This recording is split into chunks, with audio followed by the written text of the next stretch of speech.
मैं तुम्हें रहने के लिए स्थान नहीं दे पा रहा हूं, अपने हृदय में भी मैं तुम्हें रहने को स्थान नहीं दे पा रहा हूं, लेकिन मेरे चरण खाली नहीं है, मेरा हृदय तुम्हारे लिए खाली नहीं है, लेकिन तुम्हारा हृदय क्या मेरे लिए खाली नहीं है? मैं के सहित और संतों के सहित मैं तुम्हारे हृदय में वास करूंगा। राम लखन सीता सहित हृदय बसो सुरभूप।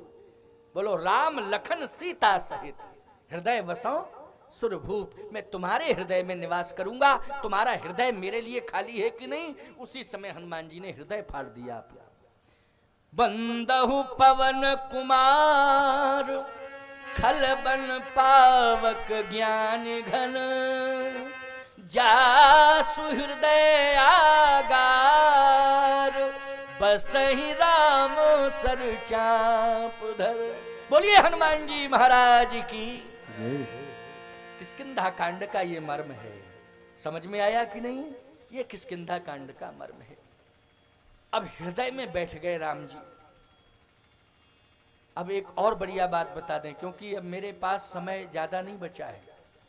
20 मिनट 25 मिनट और बोलूंगा, फिर आरती कराऊंगा, क्योंकि 6 बजे के पहले थोड़ा 10-5 मिनट पहले आरती शुरू हो जानी चाहिए। ज्यादा रात्रि होने से फिर आप लोगों को भी जाने में दिक्कत पड़ती होगी, माताओं को भी जाने में समस्या बनती होगी।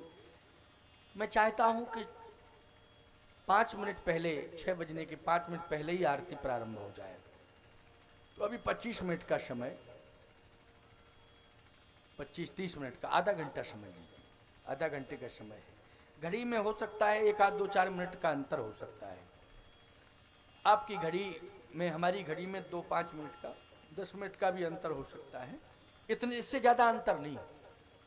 घंटा 2 घंटा का अंतर नहीं होगा। इतना अंतर थोड़ी होता है। फिर घड़ी थोड़ी मानी जाएगी। घड़ी काहे को मानी जाएगी जब 2 घंटे का अंतर हो? है?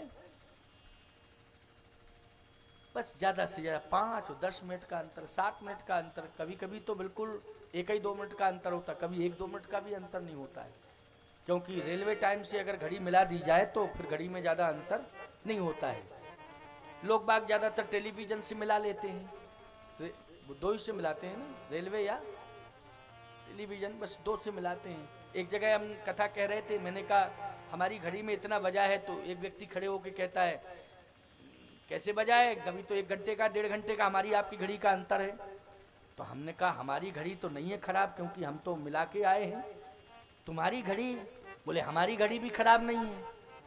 तो मैंने कहा ये बताओ, मैंने तो रेलवे से मिलाई, तुम्हारी घड़ी कहाँ से मिली है? बोले हमारी तो ससुराल से मिली है। अरे हमने कहा छोड़ो देंगे, ससुराल से मिली है तो पता नहीं कौन सा टाइम मिलाए बैठा है अपनी घड़ी में। तो हमने कहा हमारी तुम्हारी घड़ी में तो अंतर रहेगा ही रहेगा। तो आओ प्यारे, तो 5 मिनट का अंतर होगा, लेकिन अभी आपको 25-30 मिनट कथा, 25 मिनट कथा, 30 मिनट सुनाएंगे और मर्म प्रकट करेंगे। किष्किंधा कांड में आगे बहुत सारे मर्म हैं, इसको सुनिए आप। हृदय में बैठ गए भगवान। अब हृदय में बैठे तो लीला कौन करे? लीला का विस्तार तो होना ही है, क्योंकि लंका में जो सीता बैठी, भले ही माया की सीता बैठी हैं, लेकिन भगवान को इस मायक संसार को समझाना तो पड़ेगा कि हम सीता को लेने के लिए उनकी खोज करते हुए जा रहे हैं, उनको प्राप्त करने के लिए आगे बढ़ रहे हैं यात्रा। तभी तो ये माया का संसार समझेगा, नहीं तो ये माया का संसार यही कहेगा काहे के ब्रह्म राम है। जब सीता जी चोरी चलेंगी, रावण के हाथ से सीता को नहीं पा पाए, तो हम क्या विश्वास करें राम के ऊपर? पता नहीं क्या क्या लोग अपना अनुमान प्रमाण लगा लेते। भगवान ने सोचा कि लीला तो करनी पड़ेगी, लेकिन हमारी लीला के नायक बनेंगे हनुमान। क्या बनेंगे? लीला के नायक हनुमान बनेंगे। और सही बात है, भगवान की लीला के सफल नायक हनुमान जी हैं। जो भी सफलता राम को मिली है वो हनुमान जी के द्वारा मिली।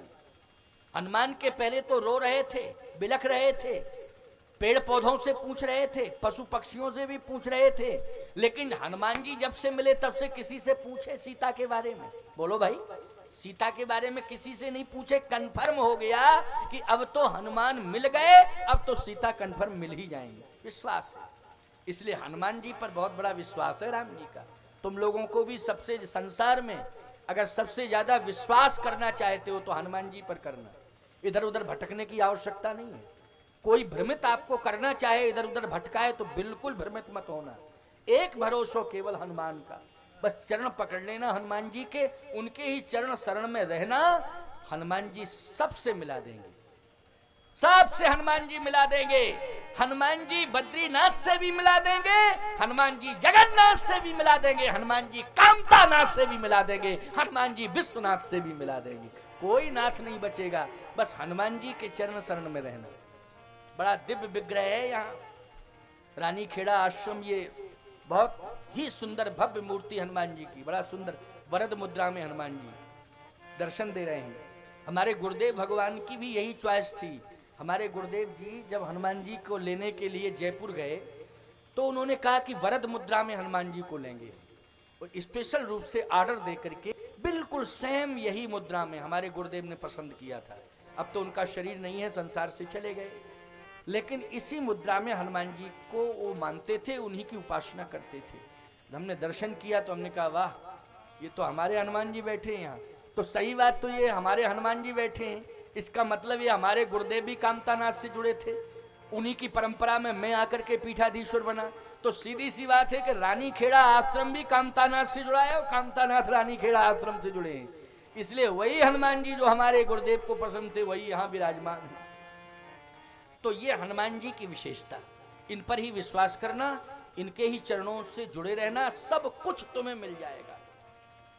और देवता चित्त न धरई, हनुमत से सर्व सुख करई।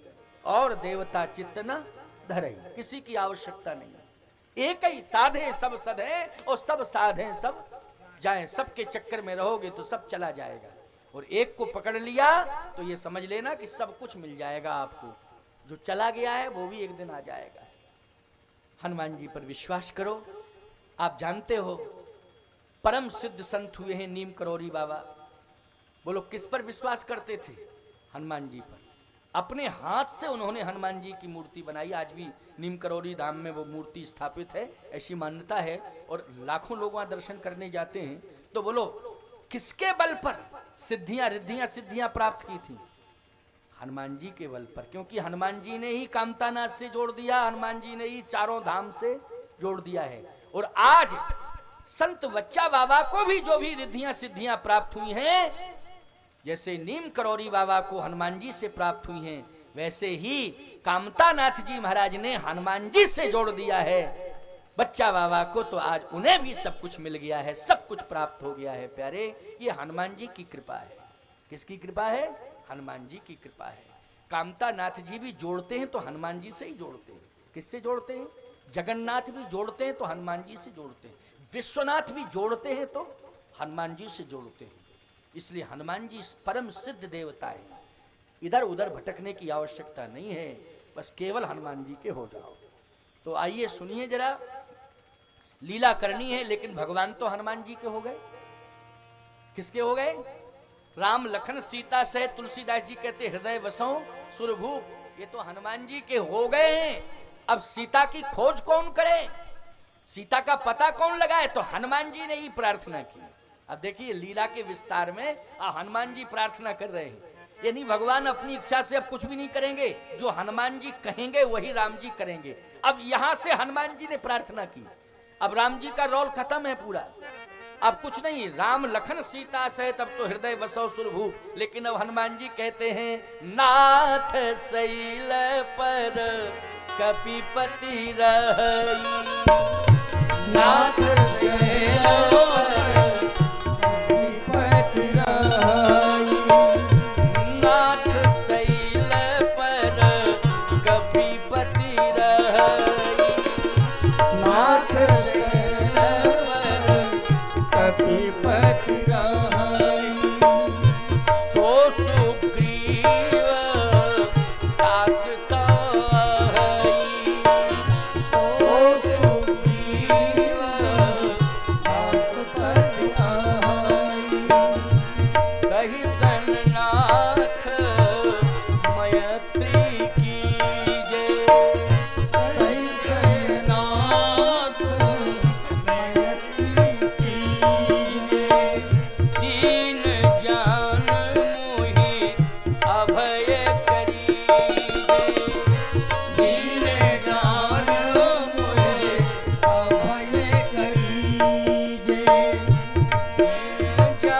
प्रार्थना है मेरी, क्या थोड़ा निकलो। भगवान बोले अच्छा, बहुत बढ़िया जगह मिल गई रहने के लिए, अब कहते निकलो, पसंद नहीं आ रहा है क्या हम? अरे नहीं नहीं, ऐसा नहीं है, अब तो मैं जैसा कहूंगा वैसा आपको करना पड़ेगा, वचन दो, करोगे कि नहीं? भगवान राम बोले बिल्कुल बिल्कुल। सुमिर पवन सुत पावन नामू, अपने बस कर राखे रामू। जैसा मैं कहूंगा वैसा करना पड़ेगा। मैं ही कह रहा हूं कि नाथ शैल पर कपत रही, सुग्रीव रहता है, उससे आप वैसे दास है लेकिन उसे आप मित्र बना लो। लक्ष्मण जी बोले यही बात तो सबरी माता ने कही थी, पंपास रही जाओ रघुराई, तहां हो सुग्रीव मिताई। तो वो भी संत और ये भी संत, दोनों संत कह रहे हैं, तो इसका मतलब है कि संतों की बात आप कभी टालते नहीं हो, संत जैसा कहते वैसे ही आप करते हो। तो सबरी माता ने भी यही कहा था, वो भी संत और ये भी संत, ये अब तो परम संत हैं। इसलिए भैया आप क्या डिसीजन ले रहे हो? भगवान बोले अब जितने भी डिसीजन लेंगे इन्हीं से पूछ के लेंगे, और जैसा ये कहेंगे देखो भगवान के जितने भी निर्णय होंगे हनुमान जी के हाथ में है, वो सब समझ लेना इस बात को। इस कथा से आपको यही चेतावनी मिल रही है कि हनुमान जी के हो जाना सब कुछ, भगवान जितने निर्णय तुम्हारे होंगे भगवान सब पूरा कर देंगे, लेकिन करना क्या पड़ेगा? हनुमान जी से जुड़ना पड़ेगा। अच्छा भैया तो एक बात बताओ कि हम चलें उसको मित्र बना लें? हाँ वैसे दास है ना, हाँ दास तो है, लेकिन तहसन नाथ मैत्री कीजिए, उससे दोस्ती करिए आप।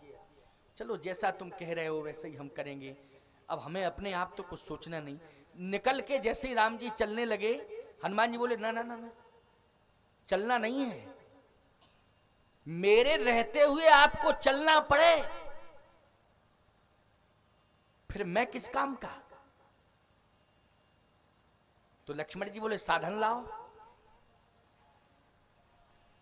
हनुमान जी बोले एक बात बताओ, मेरे हृदय में सदा निवास करते हैं प्रभु, अगर मैं नहीं कहता नाथ शैल पर कपत रही, प्रार्थना नहीं करता, सीधे मैं चला जाता पर्वत पे तो अपने आप ही पहुंच जाते। लेकिन इसका मतलब क्या है? इसका मतलब यही है कि मैं सारी दुनिया को यह बता देना चाहता हूं कि देखो भगवान कैसे जाएंगे। अब बोले कैसे जाएंगे, बताओ उपाय। हनुमान जी बोले परमात्मा किसी साधन पर नहीं बैठता है, परमात्मा किसी साधन को, जगत में जब परमात्मा आता है तो वो साधन को स्वीकार नहीं करता है, वो साधक को स्वीकार करता है। इसलिए हनुमान साधन नहीं है, वो साधक है। इसलिए बिना साधक के कैसे भगवान चलेंगे? तो भैया तू साधक है, साधन पर नहीं बैठेंगे तो साधक कहे, साधक इतना सामर्थ्यवान है कि बैठने का सारा इंतजाम है, बैठो तो हम अपने कंधे पे बिठाल के ले जाएंगे। भगवान ने कहा तो बिठा लोगे कंधे पे तो मैं बैठूंगा, जहां तुम बिठा लोगे वहीं बैठूंगा, जहां कहोगे वहीं मैं चलूंगा, जो कहोगे वही करूंगा मैं, तुम्हारे बस में हो गया। तो कह रहे हो कंधे पर, हाँ कंधे पर बैठिए ना। जैसे बैठने का मन बनाया भगवान राम ने, लक्ष्मण जी बोले सुनो भैया, हम देख रहे हैं ये वानराकृति है, क्योंकि निजतन प्रगट प्रीत और छाई, निजतन प्रकट किया था, बंदर फिर बने, ब्राह्मण से क्या बन गए हनुमान जी? बंदर बन गए। तो लक्ष्मण जी बोले सब पे बैठा जाता है, लेकिन बंदर अगर साधक हो जाए तो बंदर पे कोई बैठ नहीं सकता है। कौन बैठेगा? अच्छा बंदर पे, बंदर पे बैठेगा तो मंजिल कन्फर्म मिल नहीं सकती है। भाई बंदर पे बैठो, शाखा से शाखा पर जाई, एक छलांग लगाई तो बंदर पेड़ पे, तुम पेड़ के नीचे। क्यों भाई, कहां बैठोगे, कैसे संभल पाओगे? इसलिए लक्ष्मण जी ने कहा सब पे बैठा जाता है, लेकिन बंदर पे कोई नहीं बैठता है। भैया प्रार्थना है मेरी, पैदल चलने में ही सार है, बैठने में कोई सार नहीं। भगवान बोले कोई बात नहीं, पैदल चलते हैं ना, चलो पैदल चलते हैं।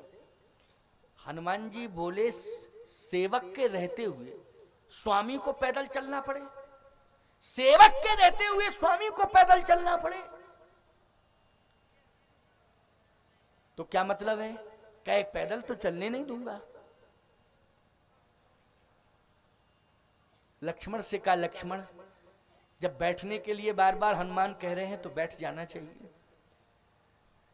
लक्ष्मण जी बोले हमें तो डर लग रहा है, लेकिन अब आपकी मर्जी है, जब आप बैठेंगे तो हम बैठेंगे, लेकिन हमें तो डर लग रहा है, भय लग रहा है।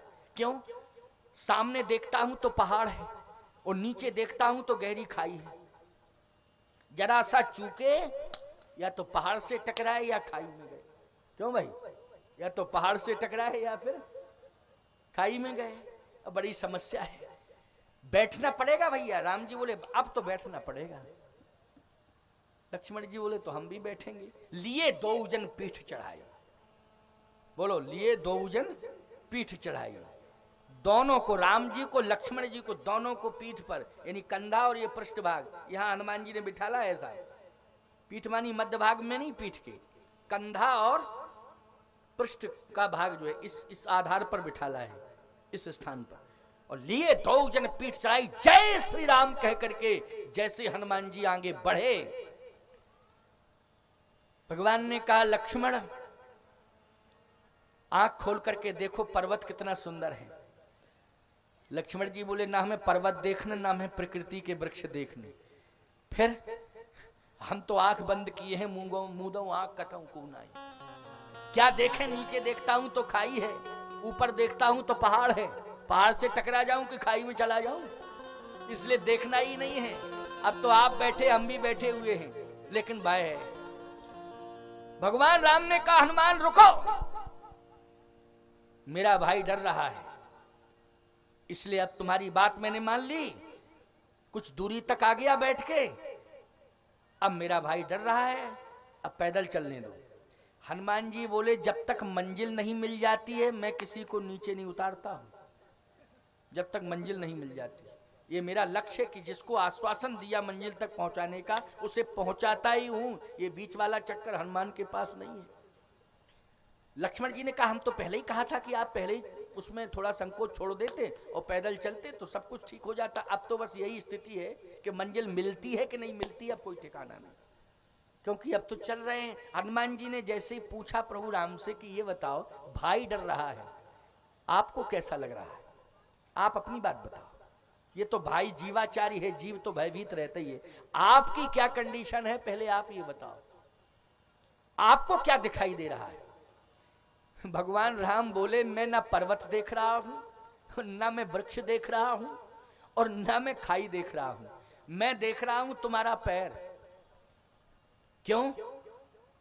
कहीं पैर फिसल ना जाए या पर्वत से ना टकरा जाए, और कहीं पैर अगर पर्वत से टकरा गया, फिसल गया, तो निश्चित है कि जाना ही जाना है। हनुमान जी ने कहा तो आप हमारा पैर देख रहे हैं? हाँ, मैं केवल तुम्हारा पैर देख रहा हूं, तुम्हारा पैर न टकरा जाए। भाई चलता है व्यक्ति तो भी टकराने का डर, उड़ता है तब भी टकराने का डर है। किसी वृक्ष से टकरा जाए, पर्वत से टकरा जाए। क्यों भाई?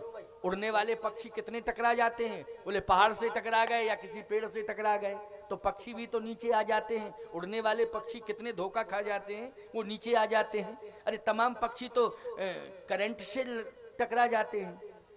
तो टकराने की बात मत कहो, आकाश में भी उड़ने वाले पक्षी टकराते हैं। हनुमान जी से भगवान ने कहा मैं कुछ नहीं देख रहा हूं, केवल तुम्हारा पैर देख रहा हूं। कहीं वृक्ष से न टकरा जाए, पर्वत से न टकरा जाए, गड़बड़ हो जाएगा। हनुमान जी ने कहा कि अच्छा, अब मुझे विश्वास हो गया कि आपको मेरे पैर की चिंता है। अब विश्वास हो गया कि आपको मेरे पैर की चिंता है। तो हनुमान जी पहले तो कुछ मंद गति से उड़ रहे थे, अब तो मारुत तुल्य वेगम, वायु का प्रबल वेग जैसा होता है, वायु के प्रबल वेग की तरह हनुमान जी बड़ी तेजी से, जैसे आंधी आती है ना, उस तरह से प्रबल वेग के साथ उड़ने लगे हनुमान जी। भगवान लक्ष्मण जी बोले देखो समझाने का और उल्टा प्रभाव पड़ रहा है। आपने समझाया और तेजी पकड़ ली, जबकि थोड़ा सा कम से कम रेस्ट तो देना ही चाहिए था, ज्यादा नहीं तो रेस्ट ही दे देते, लेकिन और तेजी पकड़ ली। इससे अच्छा है कि मौन हो जाओ भैया, बोलने की जरूरत नहीं है, क्योंकि समय अच्छा नहीं है। समय अच्छा नहीं है क्योंकि भाभी जो तो चलिए गई, हम लोग पता नहीं कहां जाएंगे, कोई ठिकाना नहीं है। इसलिए प्रार्थना है आपसे कि मौन होने में ही सार है, क्योंकि आपने सारे अधिकार हैंडओवर कर दिए हैं हनुमान के। जितने अधिकार थे आपके पास, सारे के सारे अधिकार हैंडओवर कर दिए। और जब अधिकार किसी को दे दिए जाए तो बोलना नहीं चाहिए, मौन ही रहने में सार है। क्यों भाई? अधिकार देने के बाद मौन हो जाना चाहिए, फिर बोलने की जरूरत नहीं है। इसलिए अब आपने पूरे अधिकार दे दिए तो अब आप मौन हो जाओ, बोलने की जरूरत नहीं है।